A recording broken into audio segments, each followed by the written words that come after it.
Et ouais, c'est encore moi. Bienvenue dans ce nouvel épisode, j'espère que tu vas bien. Bon, j'ai réfléchi, on serait pas en février? Qu'est-ce qu'on fait en février? On fait des semis, c'est le moment, ou du moins sous réserve. Allez viens, on y va.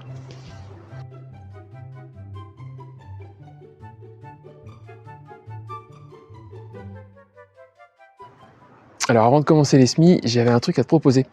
Si ça t'intéresse, tu mets en commentaire une question par rapport au potager, et la question qui revient le plus souvent ou qui est le plus likée, eh bien je m'engage à y répondre dans la prochaine vidéo en moins de 2 minutes. Comme ça fera une petite interaction et on fera ça sur chaque vidéo si ça t'intéresse. Donc tu vois, en ce mois de février, on a un petit peu de soleil, ça fait plaisir. Et du coup, on a envie de mettre la main dans la terre, sauf que c'est pas du tout le moment. Moi, le sol est trop froid pour l'instant pour faire quoi que ce soit.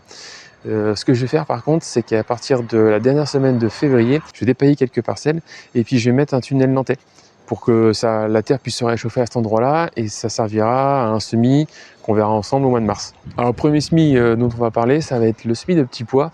Alors pas en pleine terre comme je te l'ai dit, mais en godet. En godet ou en plaque alvéolée, je vais voir en fonction de ce que j'ai et le nombre de plants que je vais avoir. Donc du coup ça va être une seule variété, ça va être la variété Merveille de Calvédon.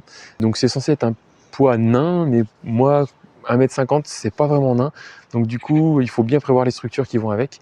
Et alors pourquoi cette variété là, c'est parce que je trouve que c'est une qui s'adapte très bien à mon climat, et à la maison on aime beaucoup les petits pois, donc on va partir sur 3 itinéraires. Un itinéraire donc du coup en ce mois de février, un deuxième itinéraire début mars et un dernier itinéraire fin mars.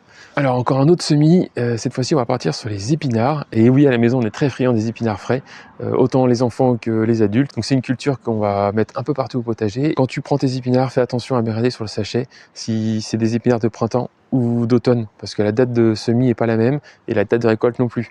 On va partir sur 2 variétés pour ce printemps. On va partir sur la variété Lagos, donc c'est une variété F1. Alors moi ça ne me dérange pas du tout d'utiliser des variétés F1 au potager, hein. Et ensuite, deuxième variété, ça va être la variété Matador. Donc c'est des gros épinards, voilà, pour espérer un gros rendement. Donc les premiers semis qu'on va réaliser, ça va être en plaque alvéolée, parce que vu que derrière c'est paillé, c'est un nid à limaces, j'ai pas envie de me faire tout déglinguer si je sème en pleine terre. Et en plus, c'est pas la saison. Donc voilà, on part sur un premier semis en plaque alvéolée pour pouvoir assurer le coup et avoir de bons rendements et des belles récoltes au début de printemps. On enchaîne avec un autre semis, donc ça va être le semis des tomates. Et ouais, au potager, ici, on commence les semis de tomates à partir de deuxième quinzaine de février. Alors c'est des pieds qui vont pas aller dehors, hein, tu comprends, hein, ils vont aller directement dans la serre ici, courant avril, donc c'est pour ça que je l'ai fait à cette période. Et au niveau des variétés, eh bien, il va en avoir quelques-unes. On va avoir la Saint-Pierre et la Marmande, donc ça c'est les deux nouvelles de cette saison. Je te ferai un petit retour dessus au niveau de la précocité et au niveau du goût notamment. Pour les autres variétés que je vais mettre, ça c'est des variétés que j'ai testées et approuvées, hein. Ça marche très très bien dans la serre. La Reine des Hâtives, la Merveille des Marchés, la Russe, la Rose de Berne et la Andine Cordue. Si tu dois retenir une seule variété de tomates, je te conseille fortement la Andine Cordue. C'est vraiment une tomate hyper appréciée au potager et hyper facile, et avec un bon rendement en plus. Et dernier semis au niveau des légumes, eh bien on va partir sur des choux. À la maison on aime bien quelques choux, mais c'est pas non plus la culture principale, donc c'est juste histoire d'avoir un petit peu de choux dans le potager. Donc on va partir sur 2 variétés, le chou de Bruxelles et le chou romanesco. Alors pourquoi ces 2 choux? Tout simplement parce que c'est les seuls choux qu'à la maison tout le monde mange. Et on va faire que quelques pieds parce que comme tu vois, mon potager il est assez petit et du coup manque de place, on fait comme on peut, hein. Donc on enchaîne avec les semis de fleurs. On va en avoir 4 cette saison. On va avoir les œillets d'Inde, je vais en mettre un petit peu partout dans le potager, notamment à proximité des tomates. Donc c'est surtout pour leur effet soi-disant de répulsif au niveau des nématodes et au niveau des pucerons aussi également. Deuxième semis de fleurs, ça va être les capucines. C'est une plante qui attire énormément les pucerons. Donc je te conseille de la mettre légèrement à côté de ton potager pour pouvoir concentrer les pucerons. Donc si tu le sais pas, les fleurs de capucine sont comestibles. Donc n'hésite pas à en mettre dans tes salades, ça donne un petit goût poivré, c'est pas mal. On enchaîne ensuite avec une nouvelle fleur au potager. Donc là, c'est de l'agératum. J'ai vu ça sur le site où j'achète les graines et ils en faisaient la promo. Donc du coup, je me suis dit, c'est une petite plante sympa avec des belles fleurs violettes. Donc allez, on essaye, on part là-dessus.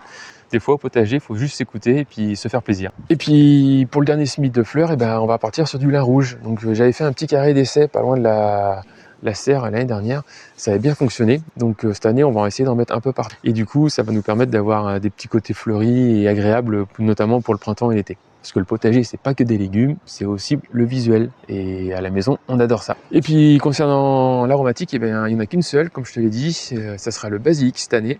Alors pourquoi le basilic? Tout simplement parce qu'à la maison on en raffole. J'en avais mis dans la serre l'année dernière, ça avait bien donné, donc on va réitérer cette année. On va essayer d'en mettre un peu partout dans le potager, et j'ai remarqué qu'à l'ombre il se plaît un peu mieux, donc on va essayer de gérer ça cette année afin d'avoir des récoltes assez abondantes, parce que si tu le sais pas, nous à la maison on fait notre propre pesto. Et oui, si tu es gentil et que tu t'abonnes et que tu likes cette vidéo, eh bien je te donnerai la recette du pesto maison. Petite tuerie. Et on l'utilise aussi en salade, parce que franchement ce petit goût là de basilic frais là, c'est une excellence, surtout avec la mozza. On sent pas trop le gourmand là. Bon, il est temps que je te parle de la levée des semis qu'on a réalisée il y a quelques semaines maintenant, donc ça fait 2 semaines je crois de mémoire. Eh bien ça s'est pas du tout passé comme prévu. C'est ça aussi la magie du potager. En gros, les salades, j'ai eu que 2 variétés qu'on levait, la Reine de Mai et la Apia. Les autres variétés, donc la Red Bull et puis la Merveille des 4 saisons, 0 levé. Donc c'est un 0 pointé pour celle-là, je ne vais pas les réutiliser, je pense que le sachet est mort. Voilà, ça arrive, hein, c'est comme ça. Pourtant j'en avais mis pas mal. Hein. Et du coup, je vais aussi rajouter la grosse paresseuse. C'est une salade très paumée, là, très costaud. Donc on va essayer d'en profiter au maximum de cette belle salade.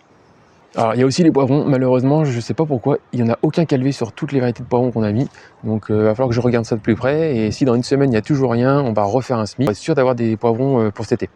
Au niveau des aubergines, là par contre j'ai 2 variétés qui ont levé, et il y en a une qui n'a pas du tout levé, la variété de Villandry.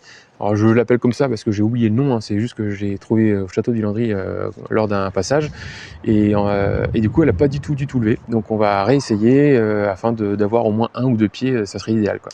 Au niveau des piments, pareil, ça n'a pas levé. Alors, il y a des fois, ça marche très très bien, et là, ça veut pas. Ils veulent pas, ils ont pas envie, je sais pas. Pourtant, c'est comme tous les ans, hein, je change pas la méthode, elle marche très bien. Donc, ça vient certainement des graines. Voilà, va falloir faire attention. Donc, au niveau des aromatiques, eh bien, rien à lever. Il y a la menthe qui pointe tout juste le bout de son nez, donc on verra ce que ça donne. Et sinon, le reste, il va falloir être patient et attendre. Voilà, c'est comme ça que ça fonctionne le potager. Et pour la patate douce, les 2 petites patates douces que j'ai récupérées de mon potager et que j'ai mis à germer, eh bien c'est parti, aïe, ça c'est cool.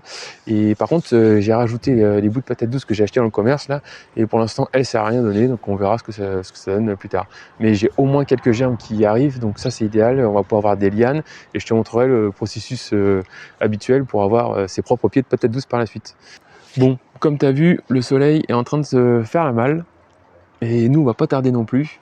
Donc je te remercie d'avoir regardé cette vidéo jusqu'à la fin, et je te dis au prochain épisode. Ciao, ciao!